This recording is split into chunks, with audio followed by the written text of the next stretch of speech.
आज हम बात करेंगे कि 12 आर्ट्स की जो मैराथन यूट्यूब चैनल्स पे चल रही है वो देखना बेनिफिशियल है या नहीं, उसके बेनिफिट्स क्या हैं और उसके ड्रॉबैक्स क्या हैं। जैसे मान लो कोई टॉपिक ले लिया कॉम्प्लेक्स नंबर, आप कॉम्प्लेक्स नंबर की 12 आर्ट्स की मैराथन आप यूट्यूब चैनल पे देख रहे हो तो वो उतनी बेनिफिशियल नहीं होगी। जैसे मान लो अगर आप प्रोबेबिलिटी, स्टैट्स या फिर मैट्रिक्स एंड डिटर्मिनेंट, ट्रिग्नोमेट्री, इन सब के अगर आप 12 आर्ट्स की मैराथन देख रहे हो तो वो बेनिफिशियल है। अब बेनिफिशियल में मतलब इन द सेंस ये हो गया कि आपने एक मैराथन देखी, उसके उसी मैराथन के अंदर आपके सारे जो टॉपिक हैं उस चैप्टर के रिलेटेड वो सारे कवर हो रहे हैं, और अलग से उसमें वो जो PYQ हैं वो भी उसमें इंक्लूड हो रखे हैं। जैसे अर्पित सर करा रहे हैं, कोच सर करा रहे हैं, अलग अलग यूट्यूब चैनल्स पे सारी चीज़ें चल रही हैं, तो वो बेनिफिशियल है।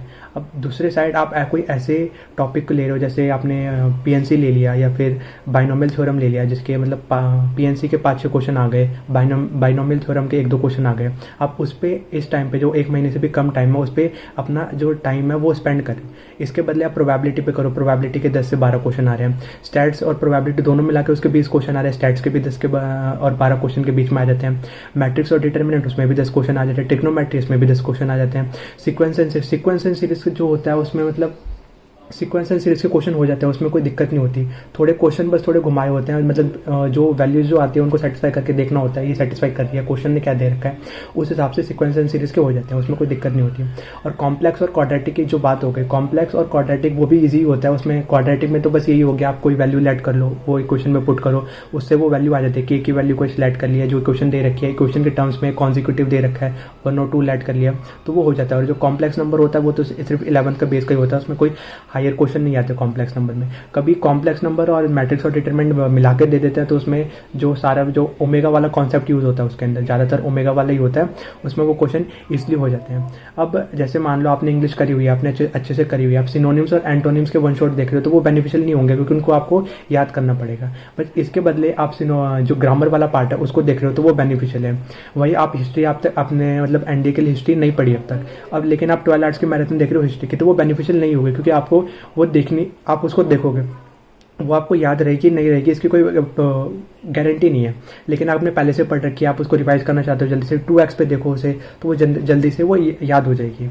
ये तो हो गया हिस्ट्री का पार्ट। अब ज्योग्राफी का जो पार्ट है, ज्योग्राफी में मान लो मतलब आपने इंडियन ज्योग्राफी पढ़ी हुई है, आप इंडियन ज्योग्राफी का वन शॉट देख रहे हो तो वो बेनिफिशियल है। लेकिन आपने वर्ल्ड ज्योग्राफी है, वर्ल्ड ज्योग्राफी के जो क्वेश्चन आते हैं आप उसको कितना भी मतलब अच्छे से आपने याद करा हुआ है, लेकिन अब क्वेश्चन आएगा तो उसमें बहुत कम चांसेस होता है कि वर्ल्ड ज्योग्राफी के हो जाए। लेकिन फिजिकल ज्योग्राफी के अगर कोई क्वेश्चन आ रहे हैं क्लाउड से रिलेटेड या दूसरे टॉपिक से रिलेटेड तो वो क्वेश्चन हो जाते हैं, अगर आपको थोड़ा बहुत उसका बेसिक नॉलेज है। अगर ज्योग्राफी का अगर मान लो कोई इसने ज्योग्राफी थोड़ी बहुत पढ़ी है, ज़्यादा नहीं पढ़ी, लेकिन फिर भी ज्योग्राफी की वीडियो देख रहे हो तो वो हेल्पफुल हो जाएंगे।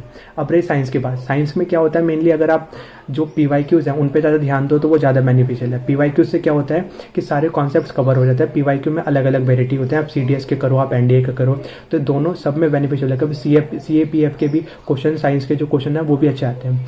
बस जो CDS में क्या होता है, CDS में जो सॉल्व करने वाले जो क्वेश्चन होते हैं, न्यूमेरिकल्स जो होते हैं वो थोड़े कम होते हैं, बस NDA में वो न्यूमेरिकल ज़्यादा होते हैं। लेकिन अभी 1-2 टाइम से न्यूमेरिकल्स भी कम आ रहे हैं, जो टॉपिक से रिलेटेड जो क्वेश्चन है वो ज़्यादा आ रहे हैं। तो आप PYQ करो, आप 9th-10th के जो बेसिक कॉन्सेप्ट है उनको रिवाइज करो, फिर जो अलग अलग क्वेश्चन में ऐसे मान लो कोई क्वेश्चन है कि आपको समझ नहीं आ रहा तो उसका थोड़ा बेसिक का पीछे का बैकग्राउंड समझ लिया कि कैसे कैसे क्वेश्चन आ रहे हैं।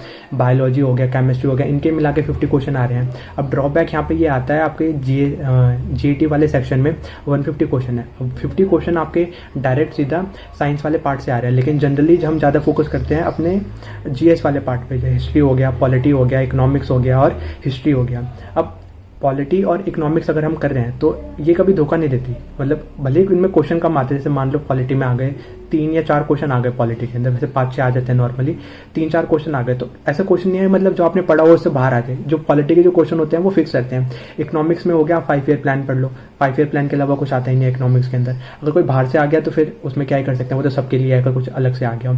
करंट अफेयर्स भी कंफर्म नहीं है कि करंट अफेयर्स आएंगे ये नहीं आएंगे। अब ज़्यादातर टाइम बच्चे क्या, एस्पिरेंट्स क्या करते हैं कि अपना ज़्यादातर टाइम उन चीज़ों में स्पेंड करते हैं। भले ही आप साइंस भी कवर कर सकते हो, आप इंग्लिश भी कवर कर सकते हो उस टाइम के अंदर, लेकिन GS और हमें लगता है कि हमने ये वाला चीज़ पढ़ ली है, अब ये वाली चीज़ हमसे हो जाएगी। लेकिन जब हम एग्ज़ाम देखते हैं ये क्वेश्चन, अब क्वेश्चन देख के लगता है ये तो पढ़ा तो था, इसके सारे कॉन्सेप्ट पता है, लेकिन उसका आंसर नहीं मिल रहा क्योंकि आंसर बहुत मिले जुले रहते हैं। तो इसमें जो अगर साइंस वाले पार्ट पे ज़्यादा ध्यान देंगे तो वो इजीली हो जाएगा। जैसे 50 क्वेश्चन है, 50 क्वेश्चन में से अगर 35 क्वेश्चन भी कर लिए साइंस वाले पार्ट में, 35 इसमें हो गए। इंग्लिश के अंदर 50 क्वेश्चन आ रहा है, 25 से लेकर 20 के बीच में इंग्लिश में क्वेश्चन हो गए। अब इकोनॉमिक्स हो गया, पॉलिटी हो गई, इनके मिला के अगर 5 क्वेश्चन हो गए, ज्योग्राफी के 20 क्वेश्चन आ रहे हैं, 20 में से 10 क्वेश्चन कर लिए, तो ईजिली आप 60 अबव स्कोर मतलब क्वेश्चन अटैम्प्ट कर लोगे। 60 अबव हो गए तो ये 240 क्वेश्चन तो इसमें ही हो गए, और 60 क्वेश्चन अगर आपने मैथ में कर लिए तो वो भी इजीली 150 क्वेश्चन हो जाएगा, हो गई कट ऑफ तो क्लियर 400 के आसपास आपके नंबर बन जाएंगे। अब मैथ्स में क्या है, प्रोबेबिलिटी के 10 से 12 क्वेश्चन आ रहे हैं, स्टैट्स के भी 10 से 12 क्वेश्चन आ रहे हैं, मैट्रिक्स और डिटर्मिनेंट के भी 10 से 12 क्वेश्चन आ रहे हैं, सीक्वेंस एंड सीरीज के भी 7-8 के क्वेश्चन आ रहे हैं, फिर पीएनसी हो गया, क्वाड्रेटिक हो गया, और उसके बाद कॉम्प्लेक्स नंबर हो गया, इसके क्वेश्चन तो हो ही जाते हैं, इनका मिला के भी 10 क्वेश्चन हो गया, बाइनोमियल का 1-2 क्वेश्चन हो गया, लॉग वाले जो क्वेश्चन होते हैं वो भी 1-2 क्वेश्चन हो गए, और उसके बाद सर्कल्स वाला पार्ट हो गया, कोनिक वाला पार्ट अगर हार्ड है थोड़ा, उसमें फॉर्मूले ज़्यादा है तो सर्कल वाला पार्ट हो गया, उसमें भी अलग अलग तरीके के जो क्वेश्चन है वो भी हो जाते हैं। उसके बाद 3D अगर हार्ड है तो वेक्टर अलजेब्रा हो जाएगा। तो हर जो कैलकुलस वाला पार्ट है उसमें डेरिवेटिव हो जाएगा, फिर लिमिट्स वाला पार्ट हो जाएगा, उसके अंदर क्वांटिटेटिव डिफरेंशियबिलिटी अगर कुछ बच्चों को हार्ड लगे तो वो को हटा सकते हैं।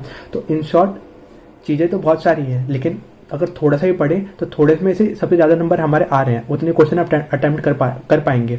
लेकिन जनरली क्या होता है, जो चैप्टर हमें नहीं आते हैं हम उन पर ज़्यादा फोकस करते हैं। जैसे मान लो आप इंटीग्रेशन पे ज़्यादा फोकस कर रहे हो, एग्जाम में इंटीग्रेशन का क्वेश्चन आएगा, ये नो डाउट, लेकिन आप उस टाइम पे उस क्वेश्चन को करने बैठोगे तो वो क्वेश्चन होगा भी नहीं, तो प्रेशर ज़्यादा होगा, और अगर हो भी गया तो आपने मान लो एक क्वेश्चन में आपने 5 मिनट दिए, 5 मिनट में आप दूसरे 5 क्वेश्चन कर पाओगे, लेकिन उस 5 मिनट में आपने एक ही 5 क्वेश्चन किया तो वो बेनिफिट नहीं है ना।